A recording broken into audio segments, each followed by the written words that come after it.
Welcome to Season 2, Episode 41 of Comic Book Nation, the official podcast of Comicbook.com.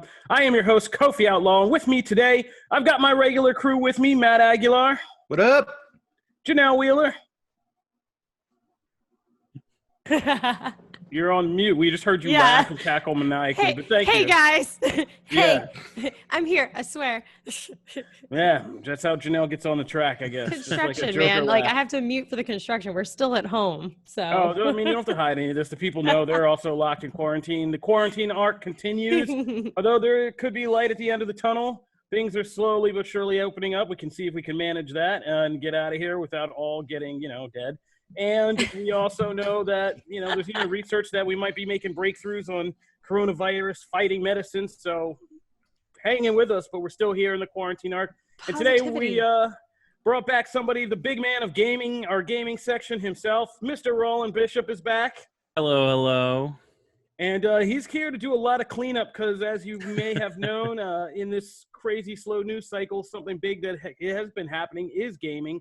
We just had our PS5 event debut event last week, and I think as we recorded our last show, Matt was scurrying out the door to help cover that and help Rollin out with all that. I think we all pitched in a little bit and tried to, because a lot happened and there's a lot we got to talk about. And it's even good for this show, some big comic book game news to kind of talk about. Something happened in Fortnite. So there's a lot of gaming cleanup to do, so we're going to deep dive into all that with Rollin and kind of get the 411 on what's going on. We have some new movie delays to talk about that are, kind of disappointing, but not too bad. Some good news on the kind of cinema front. We also have to take a look at a crazy new Netflix trailer that I made everybody watch because we have to talk about this. We're going to review Disney Plus's Artemis Fowl, their kind of big movie that they're trying out on Disney Plus as a debut. And like I said, the gaming stuff. And, of course, if you listened to the last show, we have to recap WWE Backlash. So Matt is going to take us through that pay-per-view event and drop some comics for the week. A lot to get to. Oh, and we also have a small bonus in this episode where we get to sit down with Batman writer, DC Comics writer, Scott Snyder to talk about the continuing Dark Knight's metal storyline where it all just has it's just going to hit the fan in this new series. So we're talking to Scott Snyder, so be sure to stay tuned. For that, after our deep dive, we have a bonus segment where we'll be talking to DC Scott Snyder. Don't miss that. But at the top, let's get into the beginning of the things we got to talk about here. As I said, there's some movie delays that got announced. Warner Brothers is pushing a couple things. We've been kind of seeing Warner Brothers staked out some dates along with Disney in late summer for movie releases. We thought we'd be getting Wonder Woman around that time in the kind of mid to late summer. Unfortunately, Wonder Woman 1984 has been hit with yet another delay. It has been pushed back till October. So Wonder Woman 1984 will be not opening. When do they have it?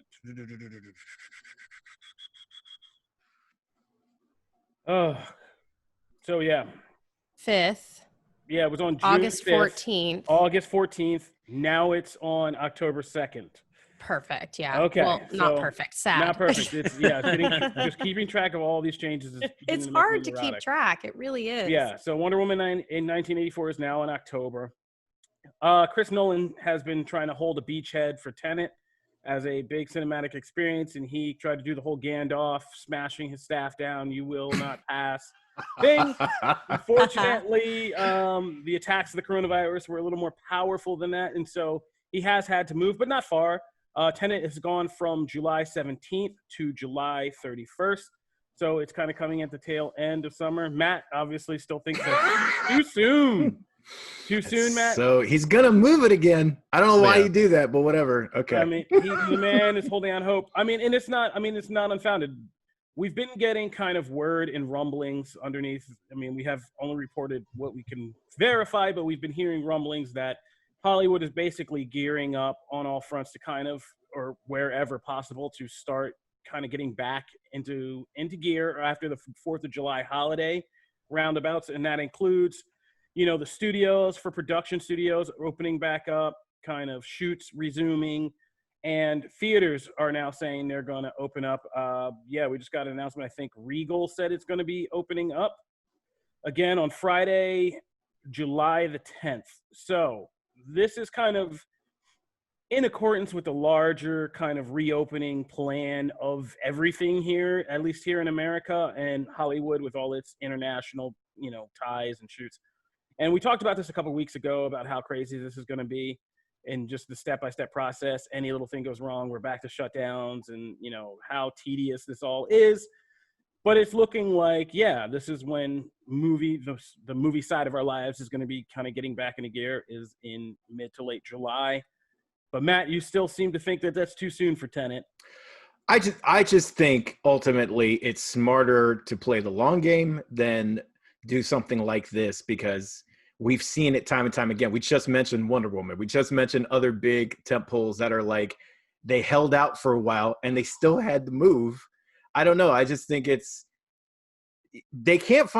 was weird to me that they can't find some clear space in like August. Like move it, give it actual some time, because this stuff ebbs and flows every week. Like we're constantly seeing things shift. Stuff is like open, but not really open. And then the cases spike and it's just so precarious. I don't know why you would only bump it 2 weeks. Like to me, that's just like setting yourself up for, I hope you have a spot in August. This is your backup plan. But hey, maybe it'll work out. Maybe it'll be good. I mean, this is when I like the numbers. I like that they're playing the numbers game. Like in this article, they're saying they're in holding pattern until 80% of the world's theaters were reopened for Wonder Woman. Like they have a clear guideline. Like they want at least 3,500 domestic theaters and more than 30,000 worldwide open before they, release Wonder Woman. So do we want Tenet out before Wonder Woman? Does it matter? How? Yeah, I mean, I don't think those two are related. I think Nolan's playing and Warner Brothers is playing another different kind of numbers game, which is kind of the human expectation game. Right. People are getting to the point where they're frustrated. I mean, in the U.S. alone versus people who have been doing this even longer than we have, who started going through this in January, February. Like the human toll, people are kind of getting the cabin fever breaking point. I can tell you from just my endless walks around my own neighborhood and seeing neighbors being like months ago or two, like, hey, how you doing? Hanging in there. We're doing great. We're making the most, to now like, hey, how you doing in there? All work and no play. Like, and it's like, oh, okay. Which I totally get, by the way. Like, don't get me wrong. I totally get that. I look forward to my drive-through, like restaurant drives. Like for that 5 to 10 minute time where I get to listen to the radio and like act like things are sort of normal for that very small portion of time. I was telling Janelle, like when I flip out, my wife gets me and sends me in the car to go like take a lap around Nashville. Take a long drive. Yeah, that's so funny. Because you're just like out of here because but they're just playing the numbers that, this all is, and we're all in this like weird, again, quiet of the storm holding pattern to waiting to see if there is these massive spikes in places where the healthcare system will be overrun, like things like Arizona is like a growing thing. And not to get too serious and on that topic, but like this is what factors into what they're thinking. And they're betting that by July, even if there's an uptick in cases, there's going to be not enough to stop human motivation to get back outside and get back to some kind of. And they're taking the precautions. Like they're saying, if you're in like a recliner theater, it's going to be every other seat. If you're in a non-recliner, it's going to be every 2 per party. Obviously you can sit next to your partner, whoever you're going to the theater with. And I'm curious how that's going to go. I just got an ad today about a comedy club. Local comedy club is opening back up with a smaller capacity, and like I'm considering going to see David Spade because I need to do something. Like I don't know. It's going to be interesting to see who ventures out. Time magazine just came out with a brand new article that said that many people are facing like massive anxiety with going back out into the world and doing regular things. I will tell you that like there is a level of I don't remember how to function around people like there and also just like things you took for granted. Like today we had this like huge 3-person debacle of trying to get our car seat adjusted correctly because the last time we drove with Ember was 2.5 months ago, and like all this stuff has changed. She doesn't fit in it. We had to like go find the rule book and adjust it. It was like, why is this so difficult? But it's because we literally haven't had to do it for almost 3 months. So yeah, there is a little bit of that. You know, I get it.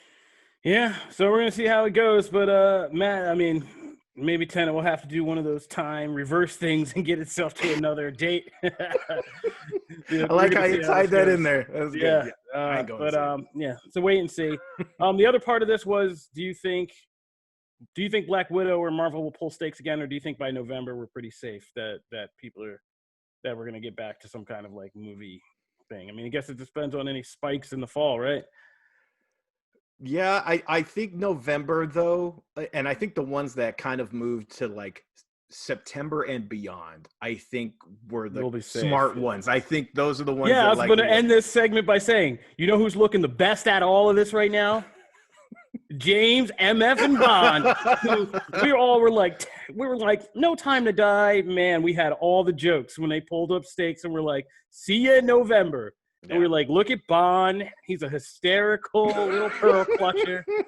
Look, you've only got the one opening box office weekend, right? Like these big movies, they're going to delay until they think that they can, I mean, at least break even, right? Like there's no way that they put these movies out into the world until they think they're going to make a profit. So yeah, no, and Bond, I mean, the international people, like the global team that makes Bond kind of understood this on a level that Hollywood is just now getting to grips with, which is, this is going to be a problem to get that global money. We're going to see you in November. So we'll keep an eye on this and let you know what's going on with theaters and what's coming when. Moving right along, just a real quick stop at some absurdity. Netflix's new kind of game show, the floor is lava, right? So it's a game show obstacle course, kind of like a kind of amateur American Ninja type deal, but with the added caveat that there is a floor of lava, which I thought, this is the dumbest awesome thing that Netflix has done yet. Agreed. I was like, what? I was like, I had to watch it just from the name, and I was like, wait a minute, what? And then when I saw the concept, I was like, that's so stupid, but that's so awesome. Because who didn't play the floor is lava game as kids when you made your own stupid obstacle course around your living room or bedroom, where you were trying to climb stuff because the floor was lava and you end up busting your head open because you fell off something stupid like a shelf. But this was kind of crazy, and I'm already in. I'm going to be watching this because me too. I just want to see this, and it just struck that right chord with me.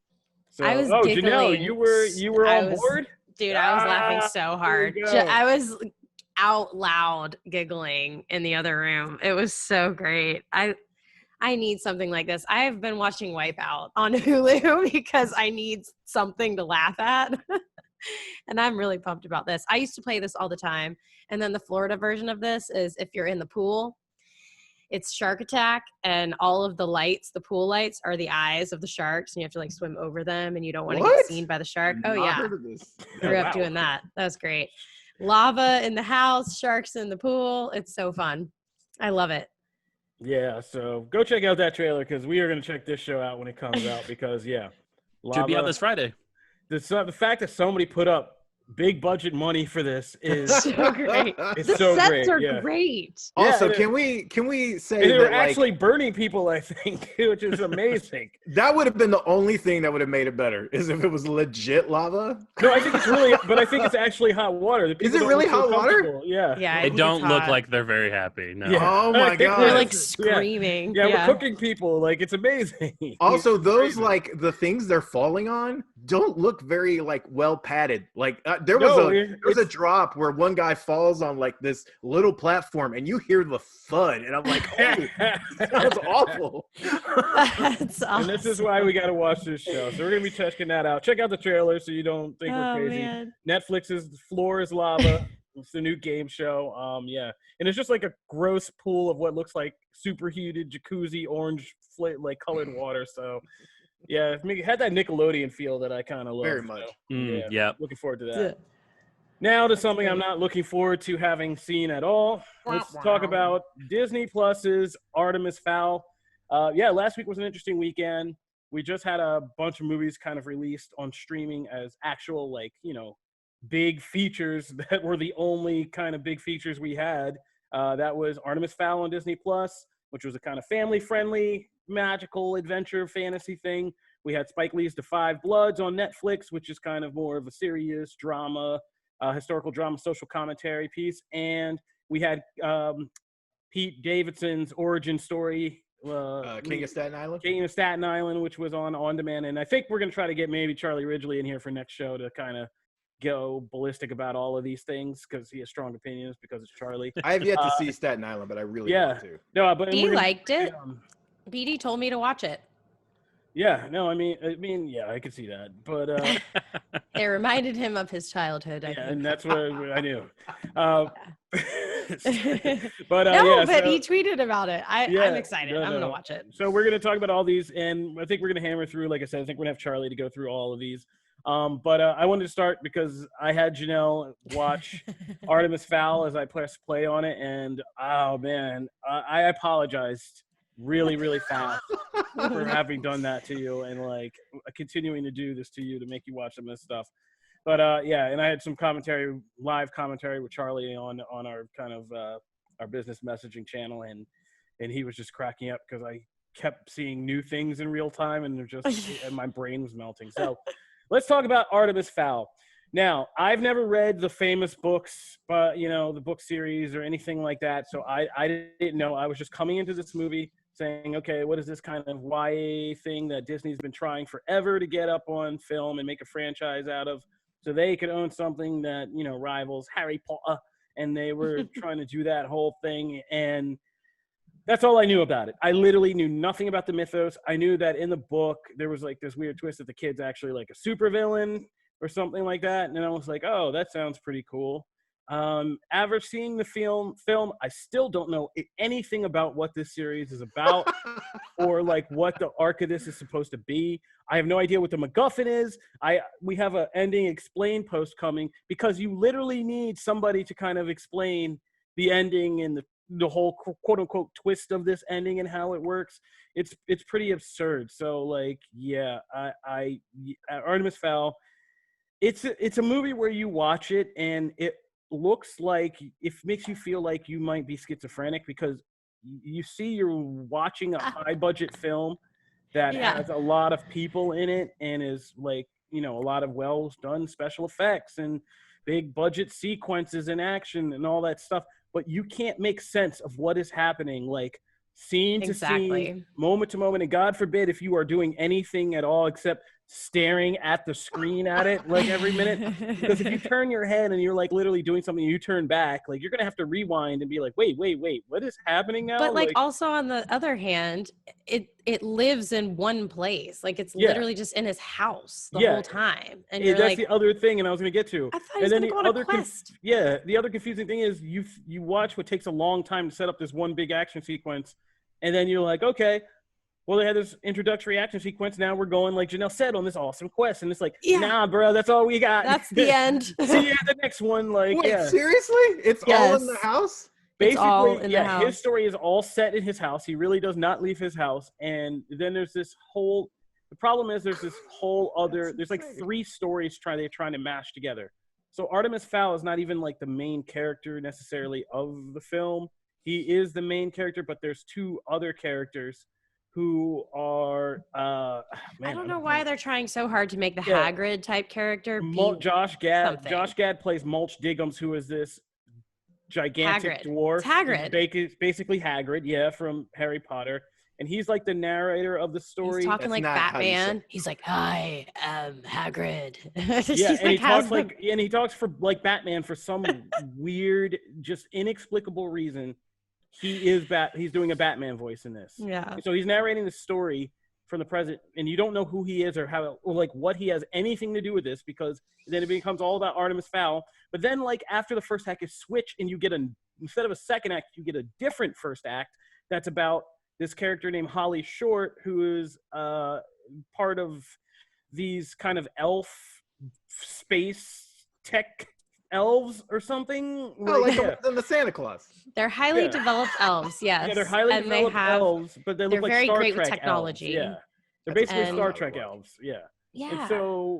And so there's a whole story about her and doing that, and then these two stories collide, and they're supposed to be two characters whose parents have all this history, and they're supposed to be connected. But like none of this fits together or feels coherent. And like none of it ever pays off. And it's just a mess of a story, and you're just I'm so bummed because it could have been there's all this Irish lore in there thrown in, which I'm totally about too, but a whole part of this story is Colin Farrell is supposed to be like in this starring, but he's just Artemis Fowl Sr., which is confusing as hell like halfway through, half the time in the film, which Artemis Fowl we're talking about. But like, and so he's just his whole plot line in the film is just going to his son and teaching him all this stuff. Like, what do you do with these Irish badoo guys? And they're like, oh, the badoo guys are like, yeah, they do this. And you're like, what? And you're like, what is all this? And like, there's all this Irish Celtic lore that you never get. Like Kofi to do like a riff. What's up a badoo or Artemis Fowl? It's just nuts. And so you have at once this kind of story about this supervillain kid, and they changed him. I had to read all this, but they changed him a lot for the film, so he's like more of a sympathetic, I'm just a guy looking for my dad. And by the end, he's trying to be like all swagged out and being like, I'm a criminal mastermind. Matrix slow motion walk with the sunglasses. Like, when, bro? When did you stop crying about daddy long enough to become a criminal mastermind? Like, what are you talking about? So, like, he's supposed to be, like, kind of a bad boy genius in the books, but he's just kind of like a sappy daddy's boy in this. So none of that kind of pays off. Then, like I said, there's this whole confusing thing because you got Celtic lore about all these creatures. Then it turns out that all this Celtic lore is kind of wrong because elves are actually Star Trek futurists and, have their own society. And Josh Gad and this kind of dwarf effect they have is some of the most terrifying things. I was like, if I was a child, I was like ranting to Charlie about this. How dwarfs dig in this kind of movie or lore is terrifying, and if I was a child, it would freak me out because he basically does a Beetlejuice to his face and like pulls out his lower lip until like it's a shovel and just begins chewing up all the dirt and basically eats his way through the dirt. Which is also it's also the plot of like Stephen King's original Lawnmower Man story. Like that's what it is. It's just a dude rolling around like eating dirt and grass. And so it's a terrifying effect. And and Josh Gad's character finally gets mixed into the story as like a third story about him, and they're all supposed to be best friends by the end. And but somehow, like Janelle says, this all takes place at the kid's house. And that's it. Is like a big mind sequence. Is blown. Like where the big mystery, a mystery that spans dimensions and worlds and stuff, but it's all just located in this house. It's like the MacGuffin's already there. They just got to figure out it's already there and protect it from an attack, and that's the end. And then something happens to save Colin Farrell. So this movie sucks. Listen. Every generation gets its Golden Compass movie. 10 or 15 years from now, we'll get the HBO His Dark Materials or whatever. Like. That version, it'll be grittier and prestige series, and people will like it fine, I'm sure. Well, I hope so. Interesting part of the premise was that, because that's all I knew, because I also didn't read the books and things like that. So all I knew about it was that he was supposed to be a villain, and that's what kind of made it interesting, was that he was this kid, like genius, and he turns into a villain, and like that's interesting as just a little core premise because we don't see it very often.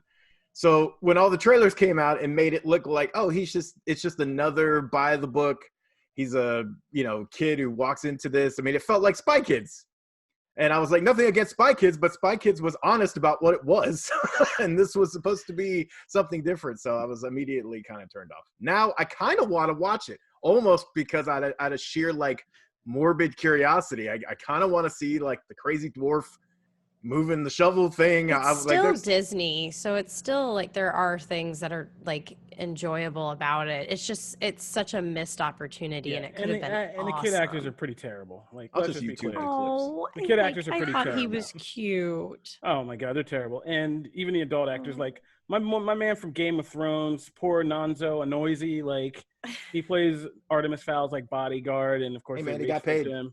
Yeah, he got paid. But there's like this quote unquote death scene in this. There's like a fake death scene in this movie that is just, it's horrible. Like this goes on the audition reel, man. Yeah, like all the other stuff. And that's about it. Dollar bills, y'all. Yeah. So that's Artemis Fowl, destined for streaming. I think is the best thing Charlie said about this. Is this movie was destined to be streamed. So there you go. If you already subscribed to Disney Plus, it's free. That's my endorsement.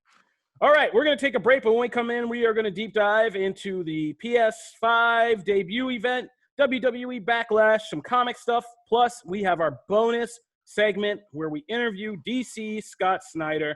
So stay tuned for all of that.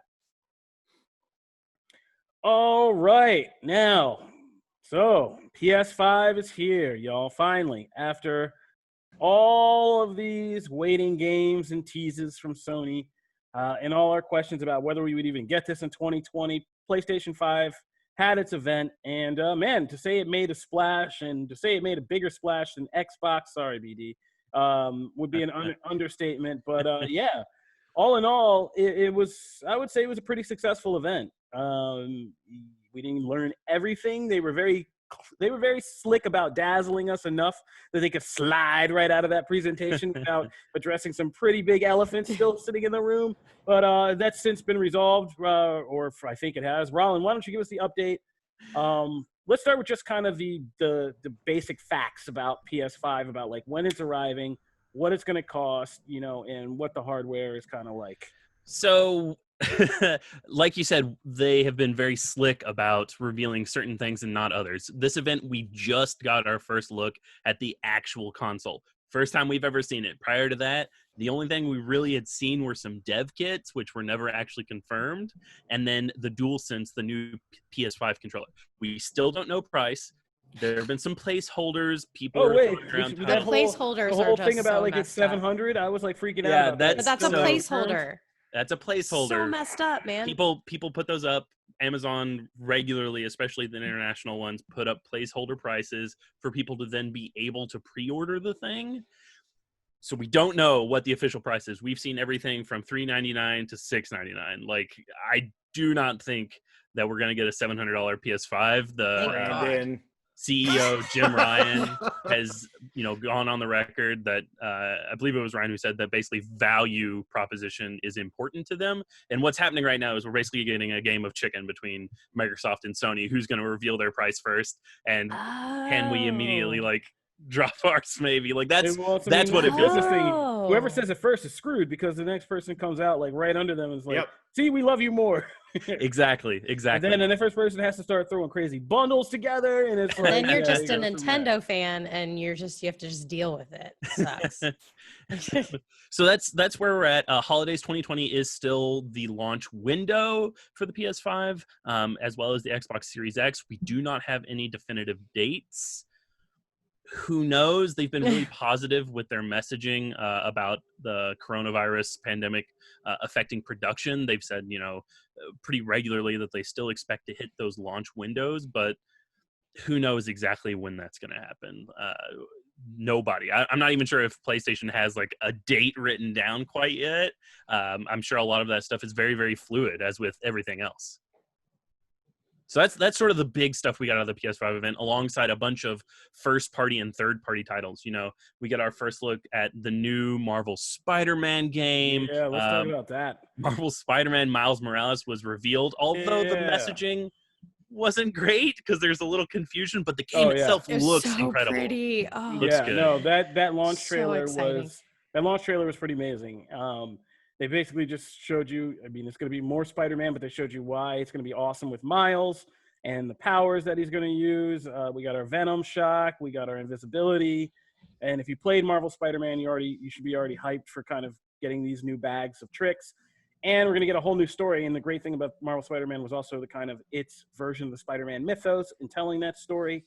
And, of course, Miles Morales, this couldn't be more timely. I literally just got done writing an article saying, it couldn't be like Miles Morales. This is his time. And I bet they wish they could have another year to develop this story again in certain ways, because there are so many things that are in Miles' story that have just become, in the last 2 months alone, just so timely and potentially powerful. Just his ethnicity of Spider-Man, his dad being a cop, his uncle being a criminal, they're falling out in different worldviews and all that. And all this stuff is great that they could play on. But, even as it stands in the game, it has established him as this version of him as a very kind of interesting character. they've kind of been back and forth about, people were saying it was an expansion of Spider-Man's game. Then they were kind of quick to come out and be like, nope, this is an all-new standalone. But is it still like the sequel? Because the end of Marvel Spider-Man set up this to be kind of like a sequel to that game. And I'm just now confused. Are we going to do a new Miles origin story? Is this still the one from the Spider-Man game? Like, what are we going with? Do you know anything about this? These are all excellent questions that Insomniac Games, the developer, and Sony Interactive Entertainment have not really answered. They've been you said it yourself, they've called it a standalone game, which doesn't necessarily mean a full price game.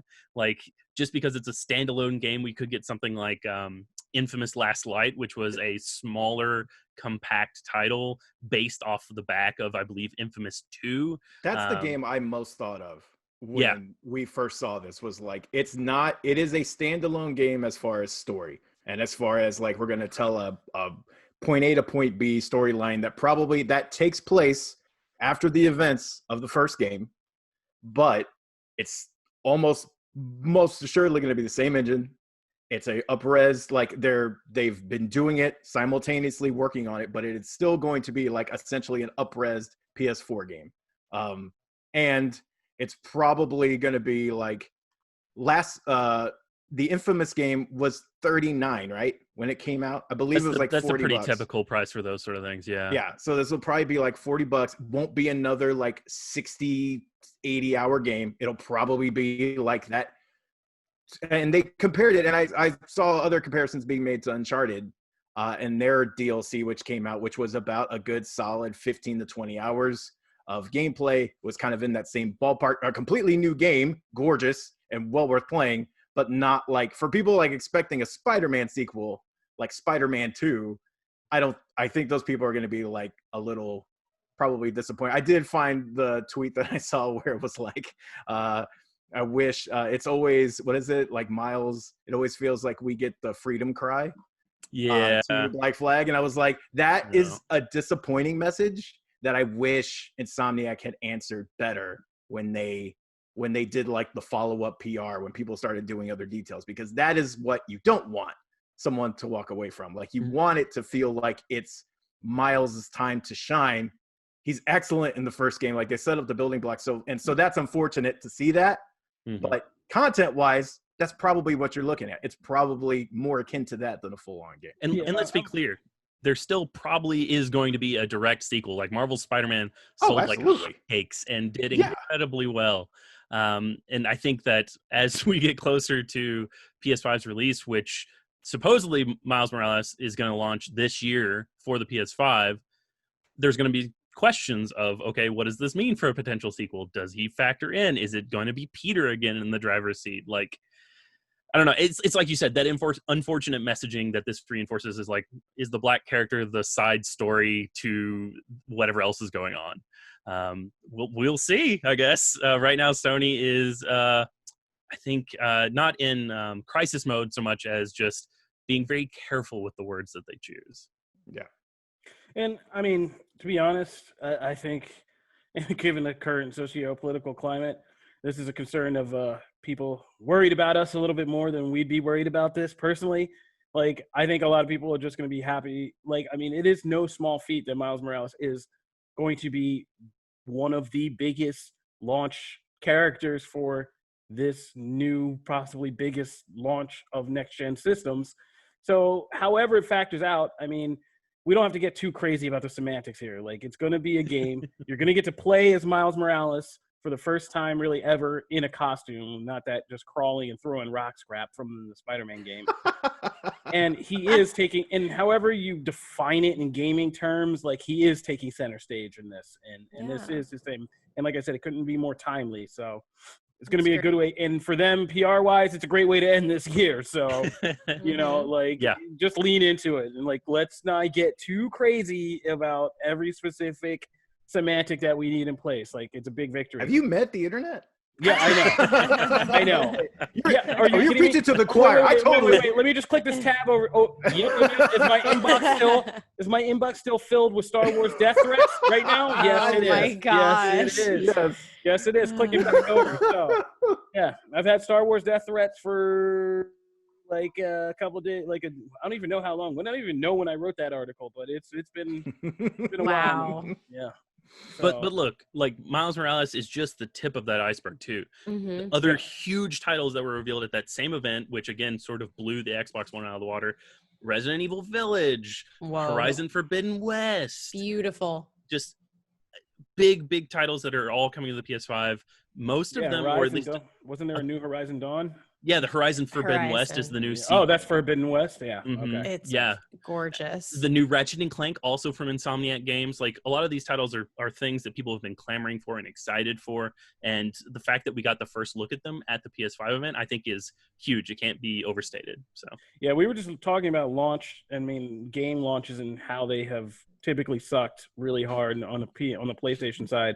This is easily its best yet. So I feel like this is one of the strongest launch lineups they've put together. I would almost say ever. I mean, the first PlayStation. Yeah, no, I'm saying ever. I agree. PlayStation ain't that old. I was kind of, I was into my preteen years when that first PlayStation hit. That's amazing. This is its best launch yet. So good for it.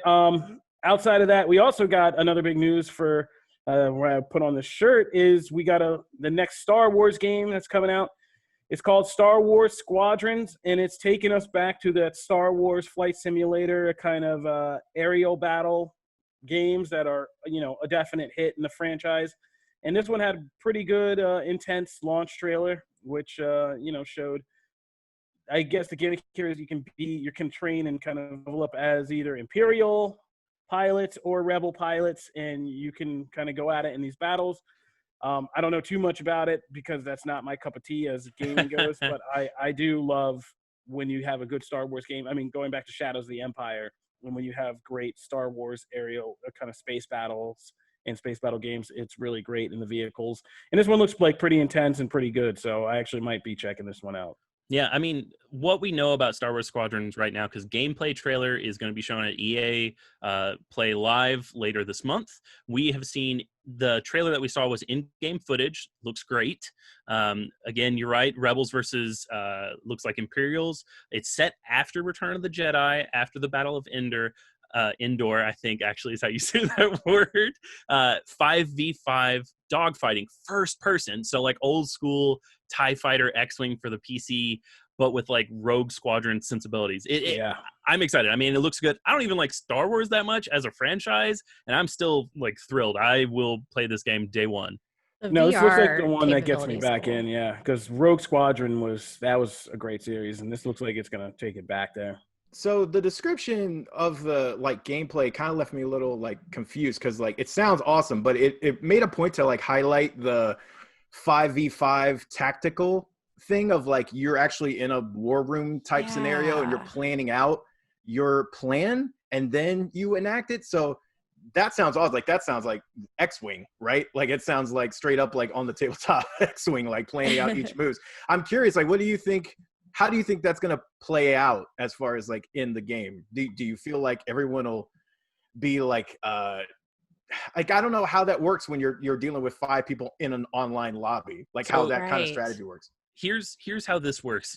This is all speculation, obviously, until we see gameplay. But what that read like to me is that they're taking notes from Battlefront. You're going to have respawn locations. Yeah. You're going to be able to determine where certain maybe, I don't know, NPC ships are, or, being able to put up a blockade here or there. It really just depends on how big the battlefield is. But being able to predetermine that stuff is something that we've seen in other titles and even other Star Wars titles. So I think that's how that's going to work. It's unclear. You also got to remember, I wouldn't be surprised if they stole a cue from things like Apex and stuff, which is kind of making signaling and group interaction easier. So I wouldn't be surprised if you could pick from a list of battle plans that everybody votes on, and most votes win for that plan. That's a run that goes in here or goes around there or it does that, and then you kind of, like Rollin said, you can mark things and put in points and stuff like that, and kind of quickly and easily signal to each other to kind of come up with some battle plan and some kind of actual flight plan and attack plan you have to run. Makes sense. And how it goes from there, well, no. And Leroy Jenkins. As Janelle said, the VR component for PC and PS4 should be great too. people love Elite How Dangerous. those will fit together. Like, how are you going to play with people? Will they group all the VR players together, maybe? And then I don't know. I'm curious. I didn't think about that. We've had some precedent for that where everyone's just grouped together. Just VR players have a different perspective on things. I mean, No Man's Sky doesn't separate people out. I think Elite Dangerous you can actually play without VR, and I don't think that separates you out. But you're right. Like being in a multiplayer match with VR versus non-VR, I don't know what that looks like. I mean, that'd be like playing PC versus console, right? Exactly. The PC people always have the advantage. Always have the advantage, yeah. There's a lot of Call of Duty bodies in my wake that says that that's not true. Oh, boy. Oh, snap. Those fighting words. So we're going to keep an eye on Star Wars Squadrons for sure, because I'm really curious about this one, because if they can take something where it takes the strategy and almost not a building element like Fortnite, but like a flight tactical strategy, and make it kind of seamless with kind of running things like a death match almost, like that'll be pretty cool. That'd be really cool, yeah. Man, I'm still waiting for a Star Fox experience like that. You'll keep waiting, I think. Yes. All right, last but not least, Fortnite event. What was that all about? Because I tried to watch this and I still don't understand, Rollin. What was that all about? Is there anything else before we move on to wrestling? I will say that Fortnite of late has been putting on some really exciting events. The Party Royale stuff, the Travis Scott experience, like Astronomical was astronomical. Like, yeah, that was pretty cool. Very, very exciting. I don't think this one was up to snuff. They basically put out a playlist where you could go and see this doomsday device go off. And while it was very cool, it turned the storm into like a big giant tsunami that was blockaded off. It didn't really do anything like beyond that. It wasn't very exciting to watch. This is my opinion, obviously, but it wasn't very exciting to watch. Didn't seem very exciting to play. I know BD streamed it and had fun, but like not. No, we were all in the same boat because I was watching it and we were all confused about like what is happening, and like it's not a good when your main event goes off and then everybody's like, okay, that's cool. Now let's get to the main event. And and everybody's like, wait, what? That was it? What happened? That was the whole thing? Yeah, okay, and they're like, what? And nobody knew what they were supposed to do. This whole big animation happened with everybody floating and the tsunami and trapped in this tiny thing. And then everybody was just like, so we just shoot each other? I didn't even know that it happened. So I'm so far out of that whole Fortnite bubble. Like, I can't even explain. Now, I will say, Fortnite. So this has been delayed multiple times. We have no idea how that impacted their preparation. Maybe they were looking to do something more impactful. But at the same time, we are just going into season 3. Like, this is the event leading into season 3, which is supposed to launch tomorrow. Maybe they just were ready, they were like, okay, here's the segue event. We've got to move out of it. It doesn't have to be this big bombastic thing. Maybe they misinterpreted what the response would be. Who knows? I mean, it was not good. People got they built it up so big that people got like knocked out. They were like a bunch of people. I saw multiple things about 8, 9, 10-year-olds crying and stuff like that. And at the end, it was like, for what? You didn't even like miss anything. So, okay. See you again in season 3, Fortnite. That's it. For that. Anything else you wanted to talk about on the gaming front? Gosh, Last of Us 2 out this week. So we'll have more on that soon. Tanner did an excellent review on here, and we have a written one on Comicbook.com gaming. And it seems like after he dropped kind of one of the first ones, the rest of the world is agreeing. Get your PTSD medicine ready for this because it's going to be intense. Oh, man. Yeah. And then play Pokemon DLC to make yourself feel better. Which that's is also out tomorrow. Yeah. It's a busy week. That for sure. Busy All week. right. Thank you, Rollin, and everybody at Gaming who's been and everybody who's been helping out because it has been crushing it. And yeah, we've had a lot happening on that front. So stay tuned cool. to Comicbook.com gaming in the next few weeks. Matt, hopping over to wrestling. You and Connor kind of set us up for WWE Backlash this weekend. You want to tell us what happened? Janelle, did you watch this one? Yes, ?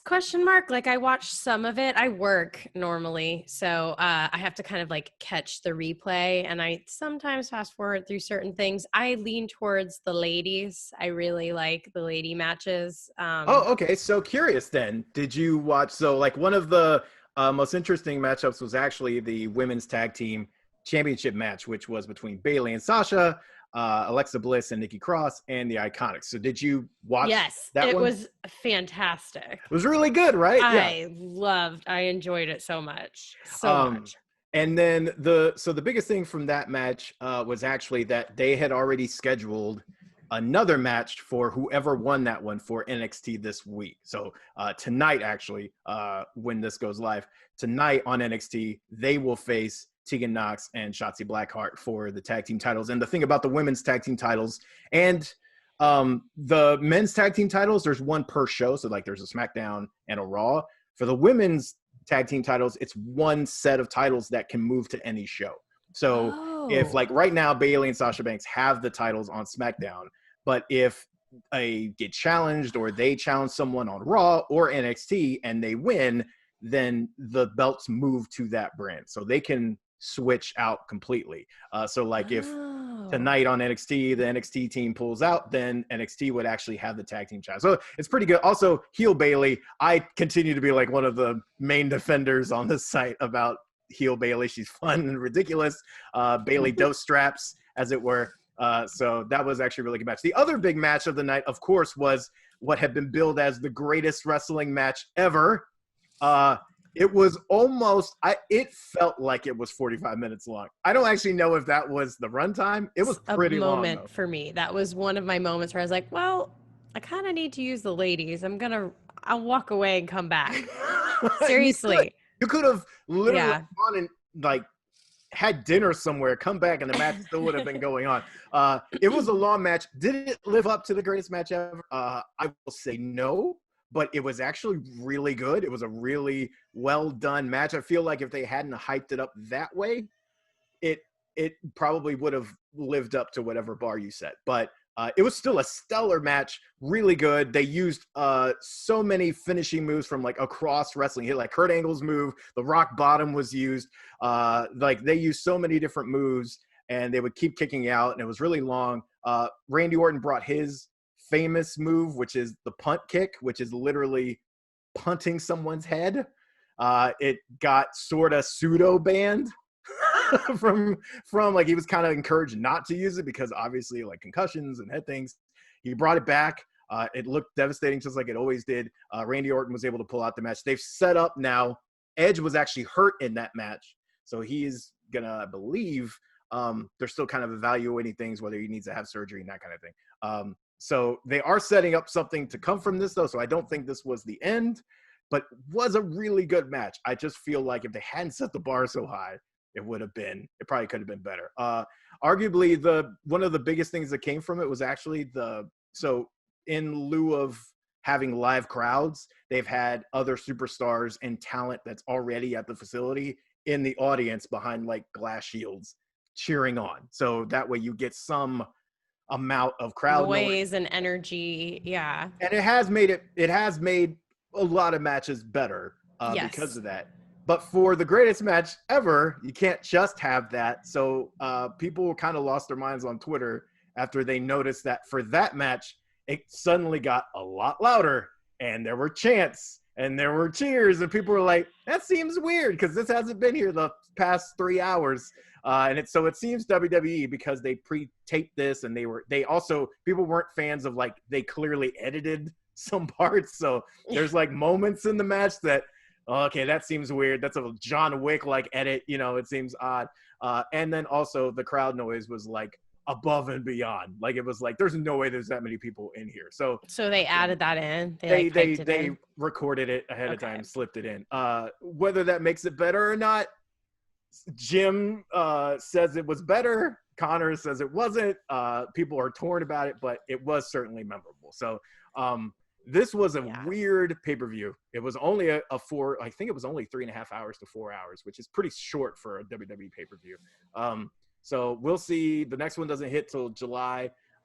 We will see Extreme Rules. I have a quick question. Was that last Ninja? Was that Shaquille O'Neal? Wait. Okay. Yes. Sorry. Thank you for reminding me. No, you perfectly reminded me. One of the best things of the night. Yeah, you're going to have to unpack that, bro. Okay. One of the best things of the night. I meant to make a note and I didn't. So there was like an impromptu cinematic match between the Street Profits and the Viking Raiders that was like some weird 80s B movie type of thing where they were fighting each other. I actually liked it. It was great. It was awesome. But at first, I didn't know what to think of it because like they're fighting each other and they're running after each other with weapons. Like at one point, one of them has a bowling ball, another one has an axe. They have golf clubs, and they're doing all kinds of weird stuff. And then like someone goes through a glass window, and there's all this stuff. And then it turns into this weird thing of like they team up to form. Oh, I forget the name, their actual name. I thought it was like the Viking Prophets or something like that. But they team up, and then like all these ninjas show up on motorcycles. And then Tozawa from NXT shows up as like the ringleader. Why does wrestling always sound like a meth head, like a meth head trying to describe a dream he had? So then the bikes, like they're all there, and then this big guy shows up, and they all have like masks on, and so then they start to fight. And the craziest thing is that I think it was Ivar, one of the Viking Raiders, has a turkey leg as a weapon. And actually, at one point, he was eating it. So then he has it as a weapon. It gets knocked out of his hand. And then at some point, using the power of who knows what, he summons the turkey leg to his hand like Mjolnir. And it was amazing. That's the epitome of what this like whole thing was. Also, there was a Star Wars homage as they all end up in a trash compactor. And then there's like this creature's tentacle pops up from the ground. And they're all running. I love these parts of it was so weird. Like I said, it sounds like a meth head's dream. It was great. And it was right in the middle of the show. At first, I hated it. I did not know what to make of this. I was like, what is this? It's so weird. And by the end of it, I was like, I couldn't stop smiling. It was so stupid. Like, and I feel like I just need to douse you in alcohol right now and put you in a street corner. It was so ridiculous, but it was great. So wrestling is at its best. And this somehow had something to do with Shaquille O'Neal? No, so people don't know who the guy was. It might have been Shaq. Yeah, so they never reveal the identity of like this really big guy. And people are just kind of like going through like, okay, who's that tall? Who's that size? Because they never reveal it. I imagine that we'll find out because on the next this is an ongoing mystery. They're going to build this. So who knows? It might, with wrestling, it obviously could not have been Shaq. And then they go, hey, can we get Shaq? And then it could just mysteriously be Shaq 4 weeks from now. Yeah, they just bring him in. Screw it. No one's going to care. Like, just make it Shaq. I mean, I'd love that. It was insane. So that was one of the best parts of the night. So this was a weird pay-per-view. It was actually ended up being pretty entertaining, but not for any of the reasons you assumed it would be. So that's yes. All right. Finally, Matt, before we we're going to get to our interview with Scott Snyder. But first, you got some comics to break down for us. What's going on this week? So we are going to talk to Scott Snyder about Death Metal, which is the sequel to Dark Knight's Metal and kind of follows up Justice League and Hell Arisen, some of the recent series that have come over the last like couple months. Just as a tease, you can check out our full review on the site. You can check out a ton of stories because literally this book has so many spin out nutso things. It's crazy. And it's definitely one that I want to talk to Kofi about at some point, like more in detail, because there's just a lot to process here. But it's fantastic. It's so, again, I just described the WWE thing with like ninjas and flying turkey legs and stuff. If you like that kind of insanity, but you like DC Comics, you're probably going to really like this because it's just kind of that kind of bonkers fun. So definitely check that out. Issue 1 is out today. We also have Strange Adventures #2, which is the new book from Tom King over at DC. We also have You Brought Me the Ocean, which is, again, part of their DC's graphic novels releases, which this is also very good. You can check out our full review of that from the Cold Drum on the site as well. Moving over to stuff outside of DC is Mighty Morphin Power Rangers Teenage Mutant Ninja Turtles, the new issue, which is insane. We're actually going to be talking to Ryan Parrott, the writer of that, all about that book and Power Rangers, coming up soon. So check out the site for that. Wind #1, which is a new book from Boom Studios. We also have Transformers #20. A Man Among Ye is a new pirate book from Image. Ludocrats #2. And then from Marvel, it's mostly trades this week. There's not a lot of new issues, but we are getting Dawn of X Volume 5, Daredevil Volume 3 Through Hell, and Unbeatable Squirrel Girl, Big Squirrels Don't Cry. Come on, that's a great title. It's a great title. To round stuff out. So gross. To round stuff out, I will say Oni Press is reprinting the delightful Tea Dragon Society graphic novel, which is literally this just like adorable book all about tea dragons, little dragons that look like teapots. and they're made from like tea, and there's like different. It's awesome. It's adorable. You should definitely check that out. And then obviously that's going to be the thing I end with, leading into death metal, which is what we're going to talk about with Snyder. But it's fitting. So that's comics. Okay, now that we've done that, we are going to throw it over to our interview segment with Scott Snyder, where you can see Matt and Jim interview him. So Jim Viscardi will be joining us for that interview segment. Then we'll come back and say goodbye to you all in proper fashion. So stay tuned for all of that. But be sure to stay here and check out our interview with DC's Scott Snyder, which just launched Dark Knight's Death Metal for DC Comics. Sweet. Thanks, Kofi. We are super excited for this episode of Comic Book Nation because DC's Death Metal, issue number 1, just came out this week, and we have Scott Snyder on the horn with us. Scott, welcome. We are so excited to talk about this because it is, pardon the pun, bat-ass crazy. and we love it. So I'm gonna kind of jump right in because the first question that I kind of had about this, and it's one of the things, it's literally in the first thing when you open the page, is Batwoman. It's not Batwoman. Wonder Woman and her chainsaw. She's got her chainsaw going, but what is that chainsaw powered by? Well, the chainsaw itself is sort of a standard chainsaw, but it uses the lasso of truth as its cord. So it's called the chainsaw of truth. And then she eventually dips it in the molten invisible jet material. So it's invisible until she uses it, and she keeps it on her back throughout the whole event. So you'll see a lot of the chainsaw of truth throughout the whole thing. Yeah, the idea was that we wanted it to be something that was a symbol of her cutting through bullshit, you know what I mean? And cutting through the lies. And it's funny because I'm Greg is like 800 times the metal fan that I am, and the metal that I've fallen in love with, I've been introduced to through him, and then kind of found my way to a few other things. But we both really love Dio, and nice. Holy Diver is like, my kids love Holy Diver, they love Rainbow in the Dark and all that stuff. And there's a line in Holy Diver where he says, he's like, between the velvet lies, there's a truth that's hard to steal. I'm like, this is the best. And so that's kind of the core of what that chainsaw is, because she's kind of cutting through a lot of the fog and the kind of contortions that the DCU has sort of, I think has fallen into over the years, not by anyone's fault, but just because it's become so separated from itself and so complicated in terms of separation that's happened between different neighborhood books and different areas of story. And we're not saying everything has to tie to everything. There should always be neighborhoods that are, isolated in terms of their ability to do something completely autonomous. But ultimately, at this point, it feels like we've almost been telling stories in contradiction with ourselves. And there's a push and a pull towards nostalgia and then boldness, and then it's all over the place. And we're trying to sort of make an event that reminds people, fans, that anybody that's picked a comic book up yesterday or that's been reading for 20 years is all part of the same epic generational story.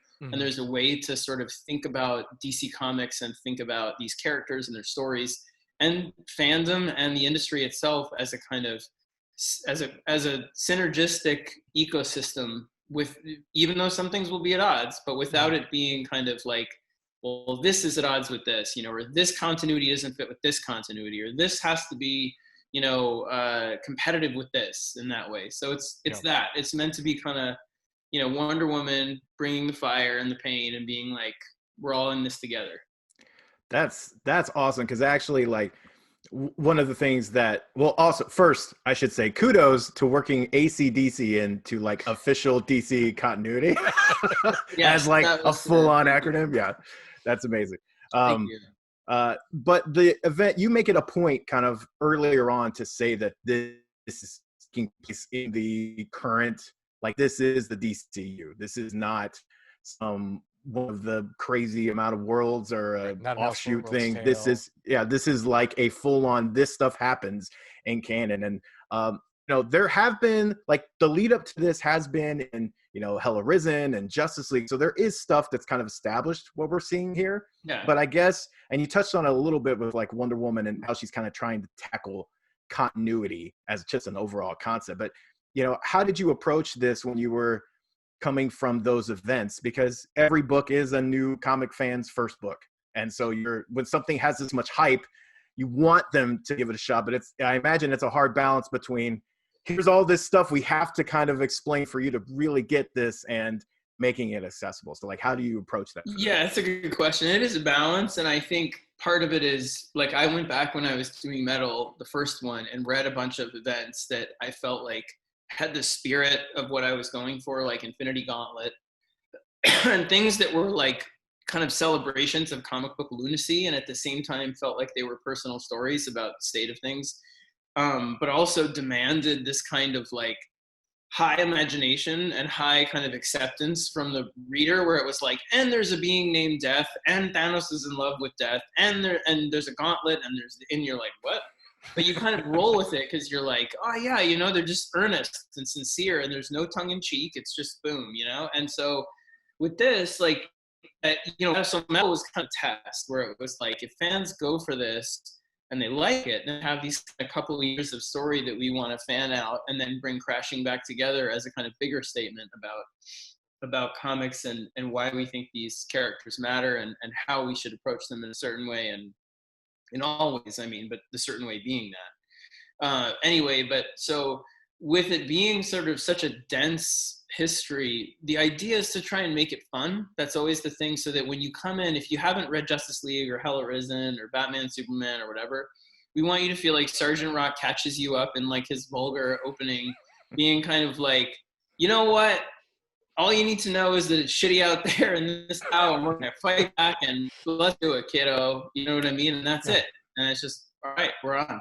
So there's a kind of like, I think the key, or the skeleton key to it, honestly, is diffusing all of it with fun. Just saying like, if you haven't read it, it's okay. We're going to have fun anyway. Don't worry. If you have read it, you're at an advantage, and there's more layers to it. But ultimately, it's about that feeling like you could pick it up as a number one and just walk in and be like, I'm having a good time. Like if it's your first concert and it's like the last concert of Ozzy, Black Sabbath, whatever it is, like, but it's your first, that's okay. Like that's what we want this to feel like. Cause we're not, just to be clear, like we're not planning on doing a Metal 3 or any of that stuff. I'm sure I'll be like Mick Jagger being like, I'm not singing, like Satisfaction when I'm 40. And here he is like, 70, whatever, like doing his rooster dance. But ultimately, or like at the end of the day, the way I feel is that we are looking to, Greg and me and the team are looking to do our own stuff and other things in superheroes that aren't sort of these massive, bombastic events after this, because this was always kind of the plan. I pitched this one back in 2016. When I pitched Metal as the kind of finale. So yeah, so that's kind of that's the idea, is to just be like, come on in, the water's great, haven't read it, don't worry, but like if you have, it references a lot. There's a lot. So this is an event, and much like the first one was, but like a true like DC multiverse event, in the fact that like you're cramming it, just even in this first issue, cramming in a lot of guest stars, setting up a lot of stuff, just with like you said, like Sergeant Rock, and having Lobo show up, and the way you're using a Swamp Thing. I can only imagine that like the number of characters involved is only going to go up from here. And so is it a thing where, you have to, like, even for yourself, show a bit of restraint to try and figure out like who actually gets a role in this versus who is in the background and who gets a cameo and things like that? Like, how do you make sure that, everyone kind of gets their due here? Yeah, actually, I do a whiteboard with James Tynan and Josh Williamson, and our editors, Marie Javins, who's amazing, and Andrew, and we kind of pick A and B and C stories. So like the A story is really Wonder Woman, Batman, Swamp Thing, and the B sort of story is Harley, Jonah Hex, Swamp Thing, those characters, Superboy Prime, spoiler, but And then there's kind of a C line where people get a moment, like Jaro gets a moment. There's a bunch of, and then there's moments from other people as well, like the Robin King. And so we want people to react and feel like it's textured, you know, where it is, the emotion is always first. There's a sense of Wonder Woman really having a full and rich arc, and Batman as well, and Harley, and Harley as well, and Hex. But then, you know, we're trying to give the main players at least one big moment outside of that, Superman, Aquaman, you know, so, but you really have to, it's hard because you have to edit. So there are a lot of people that like, I really wanted to use, and then there's stuff at the end of the event, because the way it's structured is almost like, it goes 1, 2, and then after 2, you have these 2 specials that will give you like a guide to the Metalverse, where you see how the world has totally changed. And spoiler, but like the world has changed in a way where the Batman Who Laughs has been given the ability through Perpetua to rearrange it. So it's almost like a Pangea that looks like a bat, and Gotham is like thousands of miles long, and it's like it's really crazy. But there's that guide, and in that guide we have people telling a lot of the stories and giving moments to characters that I don't get a chance to give moments to, like Becky Cloonan writing and drawing an Aquaman story. It's awesome. You know, Chip Zdarsky doing one, Vita Ayala doing one, and then we have a Dark Knight's Metal, sort of a Dark Knight's guide, which is all the evil Batman, and we have like Daniel Warren Johnson doing a Transformer monster truck evil Batman, and Garth Ennis doing like evil baby Batman, and so there's all kinds of crazy stuff, and a lot of it is just fun, but then there are also emotional in those books. I'm proud are sort of included in the whole narrative of Metal, even if they can't make it into the main book, you know. So we want it to be something that's a balance of like, you know, crazy fun, over the top, just sort of, you know, comic book zaniness, and then also something that's really heartfelt and personal. You know, it really is about, for us, like it's about this moment in comics and why we need to find a way forward together and all of that stuff, you know, as an industry. So we're pretty passionate about it as a story. So I because that was like a great answer. And I feel bad for like going from such like an emotional, like personal thing to, hey, let me ask about the Batman T-Rex, but I'm going to because it's awesome.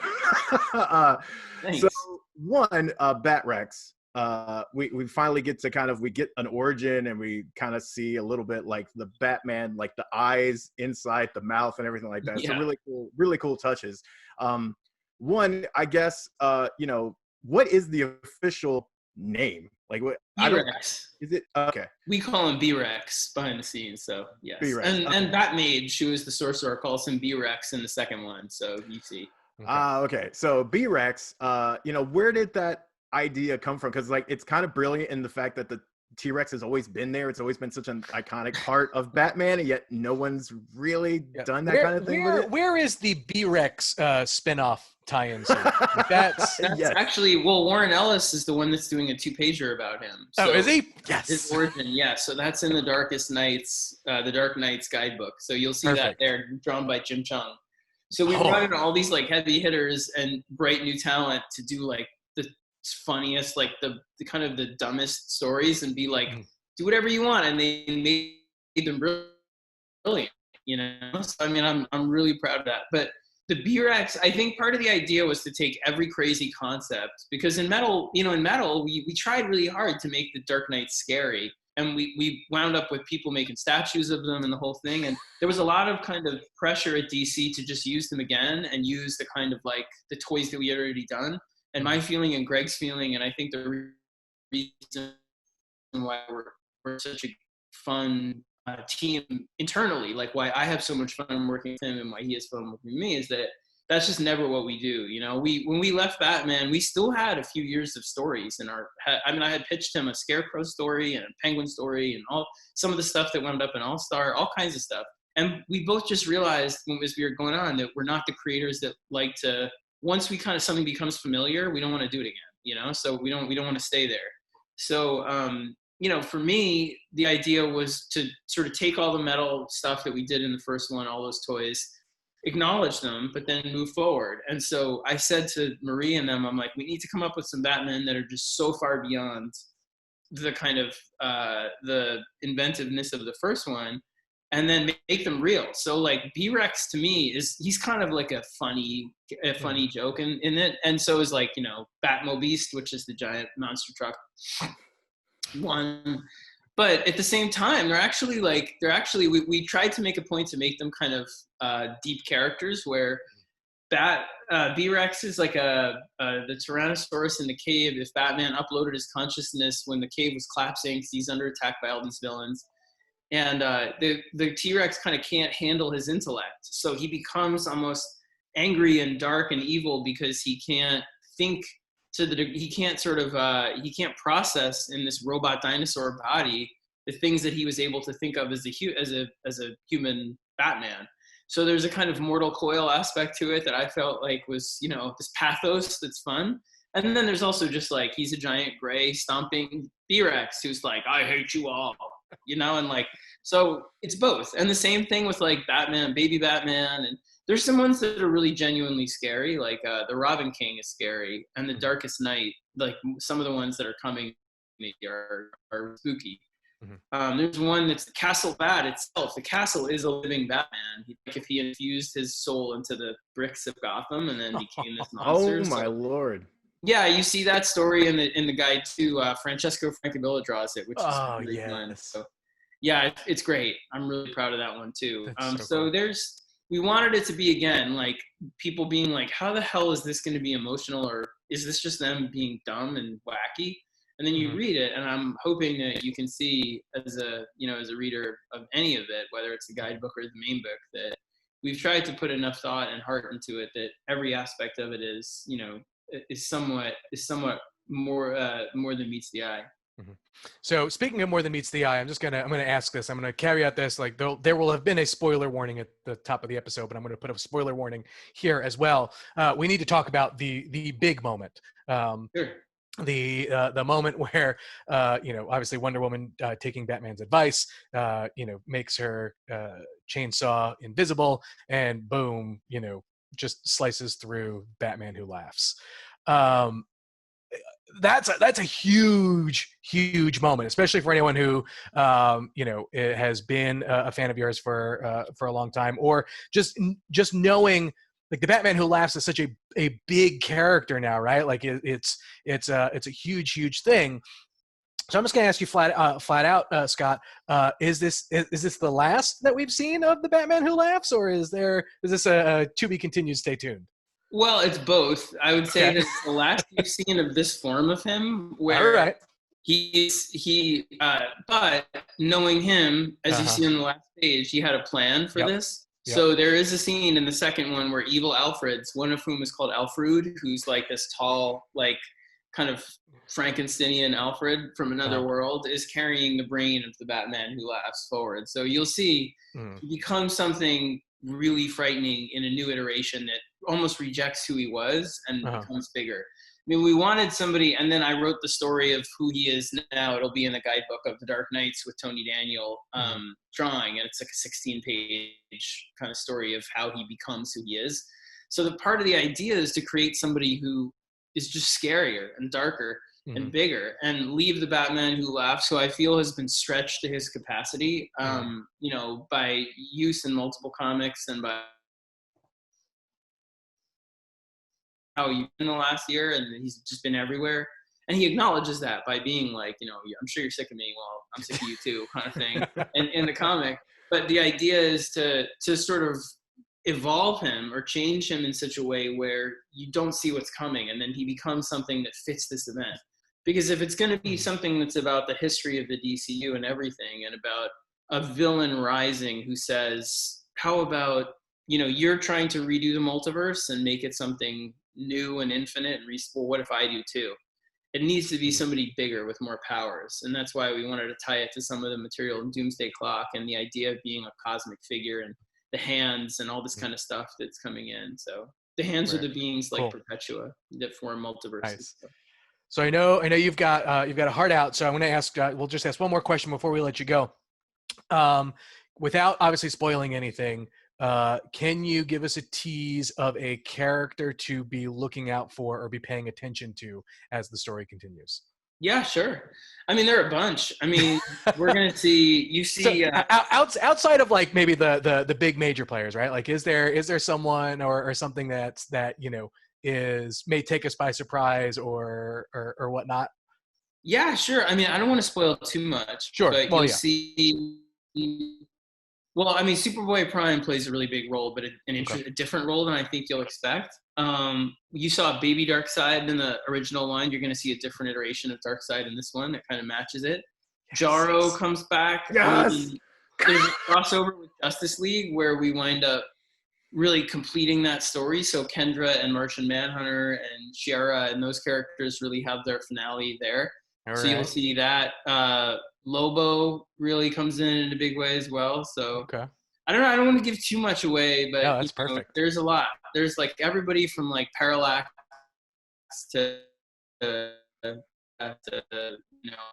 Commandy has some part in different aspects of it. So we want it to really feel like it's just a celebration of the entire DCU, that, everything you've ever read matters, and that it's kind of recombined in a way that gives you the DCU at the end that I hope you'll like. Awesome. So, I mean, part of it is also like, it always was what it is, just to kind of finish on this note, because I know there's I think there was like a lot of chatter and a lot of gossip about, were we at odds with the plan before, or with, Generations and with this, and has it changed, Dan leaving and all this. And the thing I'd say is that, like, Dan gave me my start. He gave me 12 issues of Detective Comics with the artist of my choice, with Jock and Francesco, when I was nobody. I had like one issue out of American Vampire. So, I'll always be very grateful to him. And when we had creative differences, which we did have often, when we had some knockdown, drag out, like wall shaking fights at times, we still supported each other and respected each other's visions. So there were things that were planned initially that might have been great. I don't know how they would have played out, but we just didn't. We had planned on death metal with a very specific kind of message and a specific kind of ending from 2016 to 2017. So there wasn't a way to connect to some of that.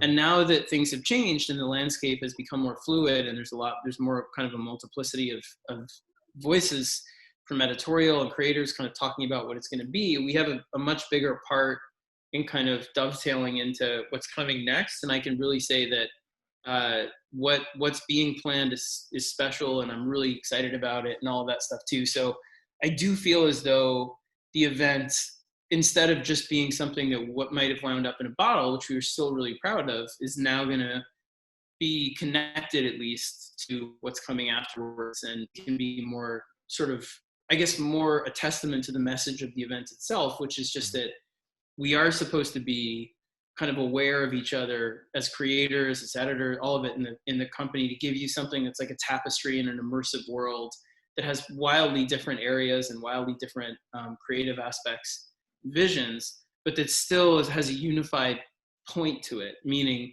it has an ideology, and the ideology has to be about, in my opinion, being daring and bold and inviting in new influences, new voices, new talent, while still celebrating the people that have built the whole house and everything too, and in all ways. So I'm excited about that aspect of it. It might not have, it might go off the rails, I don't know, but right now everything is good. So I'm really perfect. Really excited, And by the way too, like, just can I say as a caveat, like, we're so surprised and excited to see people responding the way they are to it, and the sales and all of that, but really there's so many more important things to focus on in the world too. Just please know that, we hope you're out there speaking your mind, supporting causes that matter to you, all of it. Like, we're not too self-important with the comic book event right now. It's about comics, but we hope it brings you some joy, and that you have fun with it. Awesome. Well, Scott, thank you, man, for taking the time. Like, I can talk to you about this book for longer and longer, but I know you got to run. So where can folks find you online in case they want to ask you a whole bunch of questions about metal? Yeah. Well, I'm on Twitter. My handle is the same as like everything I use. It's just S Snyder. So SSNYDER 1835. I'm on Twitter. I'm on Instagram. Instagram. You know, my DMs are always on there, so you can always, you know, hit me. It's probably a mistake, but you could ask me whatever you want. I might not get to it. You know, I might not. I have like young children and a lot of madness in this house, but you know, I'll do my best. And also, you know, thank you to you guys, to Comicbook.com. You guys are awesome, and you know, I really appreciate what you do, and the fact that you're, you know, you're just so enthusiastic about the industry itself, and you're invested in it, and it means a lot to see. So we're very grateful for, you know, for your existence and your advocacy for comics as well. I appreciate it, man. Thank you. I'm grateful for Jaro. Yes. He actually, can I say one spoiler about that? They rescued him from like this prison on New Apocalypse in issue 3. So you're gonna have to wait a couple months. But Greg drew it, and he put him in a like, cause you know, he imagines his own kind of scenarios. So yeah, sure. he imagines it because he's psychic. It sort of appears, and so he sees himself in like striped jail, you know, like the old timey like jail outfit, and he's like breaking rocks, and he's kind of like, you know, like Cool Hand Luke, you know what I mean? That was the intro and that stuff. And so he actually says, I think, as he's like in his own mind, he's like, drinking it up here, boss. You know what I mean? And then Batman is sort of like, hey, you know, Jaro, you know, wake up. So it's awesome. Yes, I'm really like, I you know, I mean, when I started at DC, I never thought they would let me be this myself, like in my own weird way with stuff. And I found, you know, that I would have found partners like Greg and John and FCO and Marie and Andrew and Tom, who like, and James and Josh, who just want to try this, you know, like batshit crazy stuff, but we're really proud of it. So anyway, I'll stop talking, but I appreciate it. Awesome. Thanks again, Scott. Yeah. All right. So that was our interview with Scott Snyder. We want to thank you guys for tuning in to this episode of Comic Book Nation. We put up new episodes every Wednesday and Friday on Comicbook.com. You can subscribe to our RSS feed there, or you can subscribe to the show on your favorite podcast listening platforms. We're on iTunes, Spotify, Stitcher, Google Podcasts, Google Playlist. You can tell any of your Amazon Alexa devices to fire up Comic Book Nation podcast, or you can find videos of the show on the Comicbook.com YouTube page, or watch with us when we post them live on Facebook every Wednesday and Friday. If you have anything about the show you want to talk to us about, or you just want to drop us topics, or just say what's up, you can always find us at the hashtag Comic Book Nation, or you can find me at Kofi Outlaw. You can find me at Janelle Wheeler on all the socials and Twitch. You can find me at Matt Aguilar CB. And I'm at Roland Bishop. If you are just now getting into the show during our quarantine arc, we've been out of the office for months now, like everybody else. But when we get back in, we have a whole major stash of Comic Book Nation t-shirts to share with all of our listeners. Leave us 5-star reviews on iTunes. If we read your review on the show, we are going to send you a t-shirt. And to thank everybody who's been really kind of holding us down and leaving great reviews as they discover the show while being at home, we are going to be doing a whole kind of crazy t-shirt push when we eventually get back into this office. So that's all to say, if you want to be a part of that, get on iTunes, drop a 5-star review, and let us know why you like the show. That'll do it for this episode. Thank you again for tuning in. Thank you, Scott Snyder, DC Scott Snyder, for joining us and taking some time out. We will see you guys on the next episode. We are Comic Book Nation. Peace. Deuces.